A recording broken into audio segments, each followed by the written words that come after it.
शेकडो वर्षाची परंपरा जपत पुरंदरच्या गुळींचे गावात भक्तिमय वातावरणात साजरी झाली काटेबारस यात्रा।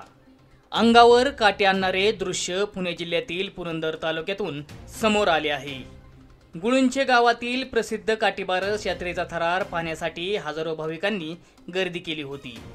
पायात काटा रुतल्यावर आपल्याला होणारे वेदना असह्य होतात, पण इथे चक्क उघड्या अंगाने बाबळीच्या काट्यांच्या ढिगाऱ्यावर भाविक उड्या घेतात आणि लोटांगण घालतात।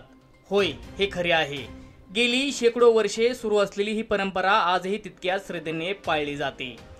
दिवाळीनंतर 12 दिवसांनी ही यात्रा भरते आणि यात्रेचा मुख्य विधी म्हणजे हा काटेबारस। यात्रेला तब्बल 300 वर्षांची परंपरा आहे। यात्रेदरम्यान देवाची पालखीतून मिरवणूक काढली जाते आणि त्यानंतर थरारक विधी पार पडतो।